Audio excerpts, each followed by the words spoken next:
لیکن Donald Trump کے معاملے میں ہماری اپوزیشن کہاں چلی گئی ہے؟ اس نے شہباز شریف کی مذمت کیوں نہیں کی ہے؟ وہ کھل کر سامنے آ کر امریکہ کی مذمت کیوں نہیں کرتے؟ اور یہ بات میں رجسٹر کرنا چاہتا ہوں پاکستانی قوم کے سامنے کہ وہ پاکستانی قوم جو بڑی امیدوں سے لوگوں کو سپورٹ کرتی ہے، ووٹ دیتی ہے، کبھی کلٹ کا شکار ہو جاتے ہیں، کبھی شخصیت پرستی کا شکار ہو جاتے ہیں، کبھی پارٹیوں سے امیدیں لگا کر بیٹھ جاتے ہیں، کبھی انہیں امت کا ہیرو بنا دیتے ہیں، کبھی پوری دنیا عالمی امن کا دائی بنا دیتے ہیں، لیکن یہ عالمی امن کے دائی اور امت کے ہیرو یہ فلسطینیوں کے لیے امریکہ کے خلاف اور اسرائیل کی مذمت میں ایک مظاہرہ بھی نہیں کرتے، احتجاج بھی نہیں کرتے، بیان بھی نہیں دیتے۔ دنیا کی ہر چیز پر ٹویٹ جاری ہوتے ہیں، امریکہ کی مذمت میں ٹویٹ جاری نہیں ہوتا۔ اس کو مبارکباد تو دے دیتے ہیں ڈونلڈ ٹرمپ کو منتخب ہونے پر، ان کے ہاں آگ لگ جائے تو ہمدردی کا اظہار تو ضرور کرتے ہیں، لیکن اس کے اس طرز عمل پر بات نہیں کرتے۔ پاکستانی قوم انشاءاللہ اس کو یاد رکھے گی۔ کب تک جو ہے وہ اس طرح جھوٹ اور دھوکے پر لوگوں کو بیوقوف بنایا جاتا رہے گا؟ جو امت کے ساتھ نہیں کھڑا ہوا وہ کس کے ساتھ کھڑا ہوگا؟ زبانی باتوں سے اور دعووں سے کوئی مسئلہ آگے نہیں بڑھتا ہے۔ اس لیے یہ سوالیہ نشان ہے پاکستان کی بڑی جماعتوں کے لیے جو امریکی محبت میں اندھی ہو جاتی ہیں یا مفاد میں اندھی ہو جاتی ہیں، اور یہ چاہتے ہیں کہ حکومت ہو یا اپوزیشن سب لائن لگا کر کھڑے ہوتے ہیں کہ کسی طرح ہمیں امریکہ کی سرپرستی مل جائے، اور اگر آج مشکل میں ہے تو امریکہ ہی آسان کروائے گا، اور اگر آسانی ہے تو یہ آسانی کو دوام دلوائے گا۔ ظاہر ہے اس کے نتیجے میں آپ لوگوں کو دھوکہ تو دے سکتے ہیں لیکن مستقل بنیادوں کو بیوقوف نہیں بنا سکتے۔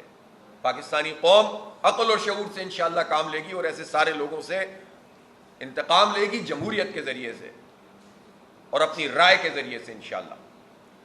میں اس وقت یہ ضرور کہنا چاہتا ہوں کہ عالمی برادری جس پر ہم اس کا تذکرہ کرتے ہیں، لیکن اب یہ سوال پوری دنیا میں پیدا ہو چکا ہے کہ یہ اقوام متحدہ کس چیز کا نام ہے؟ 14 ممالک ایک طرف ہوں اور ایک ملک آ کر ویٹو کر دے تو جمہوریت کسے کہتے ہیں؟ پوری دنیا کو جمہوریت کا درس دینے والوں نے، بڑی طاقتوں نے یہ نظام بنا لیا کہ ان کی مرضی کے بغیر دنیا میں کچھ نہیں ہو سکتا، اور انسانیت کی قیمت پر یہ اپنی مرضی چلا رہے ہوتے ہیں۔ ایک نئے عالمی نظام کی ضرورت ہے، اس میں رول ادا کرنے کی ضرورت ہے۔ اللہ تعالیٰ نے پاکستان کو وہ مقام دیا ہے کہ ہم پورے عالم اسلام کو لیڈ کر سکتے ہیں، کرتے بھی ہیں عملاً۔ ہمارا جب نیوکلیئر بم بنا، ہم نے اپنے نیوکلیئر تجربات کیے تو پورے عالم اسلام میں خوشیاں منائی گئیں۔ ہم نے بھارت کو شکست دی ہے، پوری دنیا کے بعض امیر انسان ہمارے ساتھ کھڑے ہوئے ہیں، بلکہ دنیا میں جو تقسیم ہوتی ہے ڈپلومیٹک محاذ پہ بھی، اس میں بھی بھارت تنہا ہو گیا ہے۔ رشیا جیسے ممالک بھی پاکستان کو سپورٹ کر رہے ہیں، اور پوری دنیا میں پاکستان کو ایک عزت ملی ہے۔ تو اس عزت کا فائدہ پاکستان کی قوم کو ہونا چاہیے اور امت مسلمہ کو ہونا چاہیے اور ہر پریشان انسان کو ہونا چاہیے۔ اگر ہم اسی ذہنی پسماندگی کے ساتھ امریکہ کی غلامی اختیار کریں گے تو ہم اس پوزیشن کا بھی فائدہ نہیں اٹھا سکیں گے، لیکن اگر ہم عزت اور وقار سے لوگوں سے بات کریں گے اور حق اور انصاف کی بنیاد پر کھڑے ہوں گے تو خود بخود ہم ایک مرکز بنتے چلے جائیں گے اور پوری دنیا ہمارے گرد جمع ہوتی چلی جائے گی۔ اب یہ حکمران طبقے کا کام ہے کہ وہ پاکستان کو یہ لیڈنگ رول دینا چاہتے ہیں یا غلامی کی اسی دلدل میں مزید دھکیلنا چاہتے ہیں۔ ہمارے ملک میں اس وقت جو صورتحال ہے، بجٹ سامنے ہے بالکل، اور اس بجٹ میں ایک مرتبہ پھر خوف پیدا ہونا شروع ہو گیا ہے۔ پہلے تو میں یہ ضرور کہنا چاہوں گا کہ پچھلے 5 مہینے میں بھی ایک مرتبہ پھر انفلیشن بڑھتا چلا جا رہا ہے، اور جتنے دعوے تھے حکومت کے کہ ہم نے معیشت پہ قابو پا لیا ہے اور مہنگائی ختم ہو رہی ہے، وہ آہستہ آہستہ ان کے سارے دعوے پگھلنا شروع ہو گئے، اس لیے کہ مصنوعی بنیادوں پر اور اعداد و شمار کے گورکھ دھندے سے کبھی بھی معیشت بہتر نہیں ہوتی، عملی اقدامات سے ہوتی ہے۔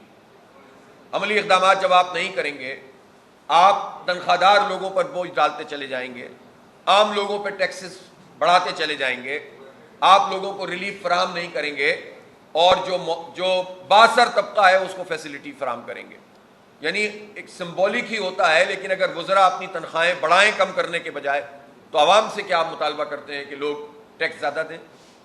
جب وزیر اعظم ہاؤس کا بجٹ اور سی ایم ہاؤس جتنے ان کے بجٹ اور گورنر ہاؤس ان کے بجٹ اور صدر ہاؤس ان کا بجٹ بڑھ رہا ہو اور کچھ سمجھ میں بھی نہیں آتا ہو کہ کام ہو کیا رہا ہے جس کی وجہ سے یہ بجٹ بڑھتا چلا جا رہا ہے، تو آپ کیسے قوم سے کہہ سکتے ہیں کہ وہ قربانی دے اور ہمارے ساتھ تعاون کرے؟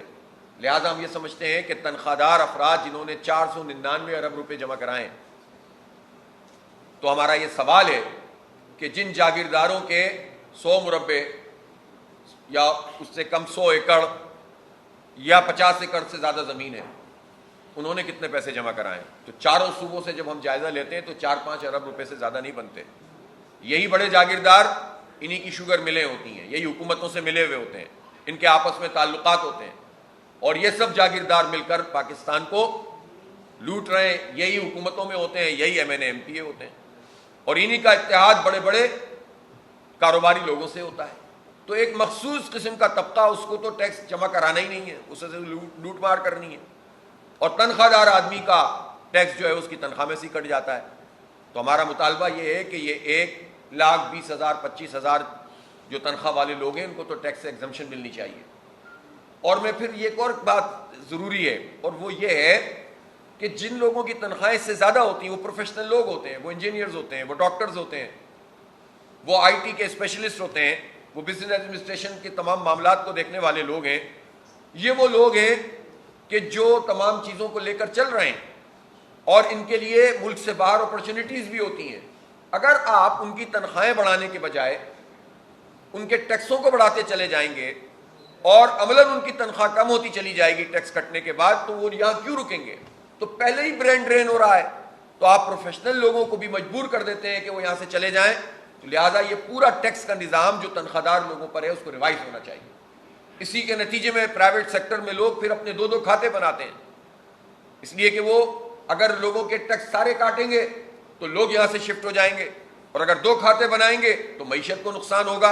اور یہ کام حکومت خود کر رہی ہے، اپنے اقدامات کے نتیجے میں کر رہی ہے. لہذا فوری طور پر اس ٹیکس کے پورے نظام کو ریوائز ہونا چاہیے، اور جو سلیب بڑھا دیا گیا ہے اس سلیب کو منیمائز کرنا چاہیے، اور 1,25,000 تنخواہ والے فرد کو کم از کم ٹیکس سے ایگزمپشن ملنی چاہیے. بجلی کے بلوں کی بات ہے. بجلی کے بلوں میں انہوں نے اعلان کیا کہ 7 روپے 41 پیسے کم ہوئے. لوگوں کو کچھ ریلیف محسوس ہوا کہ پچھلے سال کے مہینوں کے مقابلے میں ہمارا بل کم آیا، لیکن یہ بیسک ٹیرف میں آپ کمی نہیں کر رہے ہیں، اور مستقل بنیاد پر کمی ہونی چاہیے. اور یہ 7 روپے کچھ بھی نہیں ہے. جو آپ ایوریج بجلی کی کاسٹ دیکھتے ہیں وہ بھی 12-13 روپے، سب ملا لیں تو زیادہ، اس سے زیادہ نہیں ہوتی. تو اس کا مطلب یہ ہے کہ بجلی ہمارے پاس زیادہ بھی ہے، اور اس زیادہ بجلی کا کوئی منصوبہ ہی نہیں ہے ہمارے پاس. جو بجلی بن نہیں رہی اس کے پیسے ادا کر رہے ہیں، اور وہ بھی چھوٹے موٹے نہیں ہیں، آپ ہزاروں ارب روپے میں آپ ادا کر رہے ہیں. ان آئی پی پیز کو ٹیکس سے ایگزمپشن بھی دے رہے ہیں. تنخواہ دار آدمی پر آپ جبر کرتے ہیں.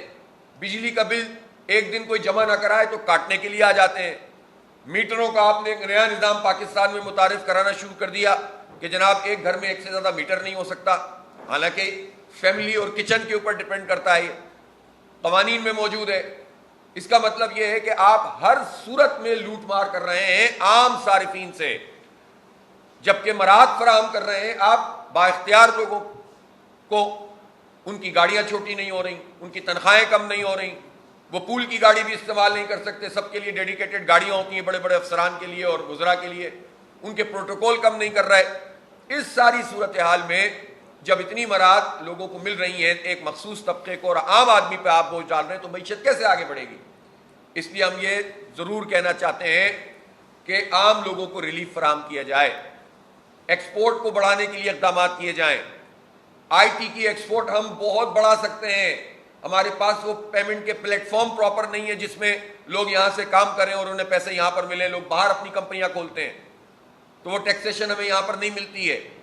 اسی طرح سے آئی ٹی کو جتنا پروموٹ کرنا چاہیے، میں ایک مرتبہ پھر یہ مطالبہ کرتا ہوں کہ اگر حکومت جتنے اسٹوڈنٹس اس وقت آئی ٹی میں ایجوکیشن حاصل کر رہے ہیں، تقریباً یہ جو جتنے، ایک تو 57 لاکھ لوگ ہیں کہ جو یونیورسٹیوں میں پڑھ رہے ہیں، جو کہ بہت زیادہ ہونے چاہیے، لیکن یہ 2.5-3 لاکھ بچے ہیں جو اس وقت یونیورسٹیوں میں گریجویشن حاصل کر رہے ہیں آئی ٹی کی.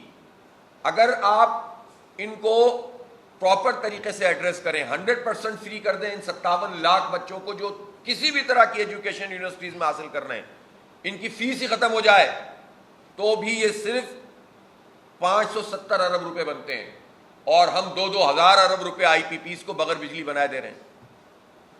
تو 570 ارب روپے میں آپ کو یہ سارے لوگ، اور پھر اس کے امکانات جو پیدا ہوں گے غریب اور مڈل کلاس لوگوں کے آگے بڑھنے کے. اسی طرح اگر آئی ٹی سیکٹر میں آپ فری کر دیں تو یہ تو کچھ بھی نہیں ہے. 40-50 ارب روپے میں آپ 100% آئی ٹی کی گریجویشن فری کر دیں گے، اور اس سے کتنا نوجوانوں کو اہمیت ملے گی.